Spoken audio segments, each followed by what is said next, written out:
जिन्हें अल्लाह बुलाते हैं वही तो हज पे जाते हैं। जी हाँ, लीबिया के रहने वाले आमिर हज के लिए एयरपोर्ट पर पहुंचते हैं और सिक्योरिटी पर्पस के कारण इनके कागज़ को चेक करने में कुछ वक्त लग जाता है, कुछ समय लग जाता है और फ्लाइट उड़ जाती हैं। उसके बाद फ्लाइट जब उड़ जाती हैं तब ये पहुंचते हैं वहाँ पर और इनको इनको लोग कहते हैं कि तुम्हारी फ़्लाइट तो छूट गई, तुम वापस अब घर चले जाओ। लेकिन ये कहते हैं नहीं, मुझे बुलावा आया है, जाऊँगा मैं हज को, मैं जाऊँगा मदीना। लेकिन उसके बाद कुछ देर बाद देखते हैं कि वही फ़्लाइट फिर से लैंड करती है, उसमें कुछ टेक्निकल ख़राबी आ जाती है। उसके बाद मैकेनिक आते हैं और उसे ठीक कर देते हैं। उसके बाद फिर से जब आमिर उस फ्लाइट में चढ़ना चाहते हैं तब इनको रोक दिया जाता है, कहा जाता है कि अब तुम्हें नहीं बैठने दिया जाएगा, अंदर से लॉक कर दिया जाता है और फ्लाइट उड़ जाती है।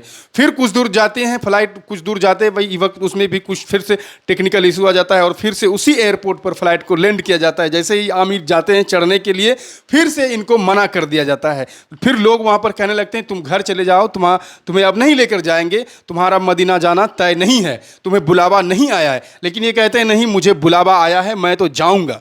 उसके बाद कुछ देर बाद फिर देखते हैं कि वही फ्लाइट वापस आ जाती है, लैंड करती है और कुछ टेक्निकल इशू के कारण फिर उसमें कुछ खराबी आ जाती है, उसे फिर ठीक किया जाता है और फिर उस फ्लाइट को उड़ा दिया जाता है। जैसे ही आमिर जाते हैं चढ़ने, इनको फिर से मना कर दिया जाता है। लेकिन तीसरी बार जब फिर से फ्लाइट उड़ती है, उसके बाद जब वहाँ ऊपर से फिर टेक्निकल इशू आ जाती है, तब पायलट खुद कहता है कि इस बार आमिर चढ़ेगा फ्लाइट पर, तभी मैं भी जाऊँगा। फिर लेकर के आते हैं और आमिर को बुलाया जाता है, आमिर को बिठाया जाता है, टेक्निकल लोग आते हैं, उसे देखते हैं और जब फ्लाइट उड़ती है तो बड़े ही आसानी से पहुंच जाया जाता है। और ये वीडियो, इनका फोटो सोशल मीडिया पर खूब वायरल हो रहा है।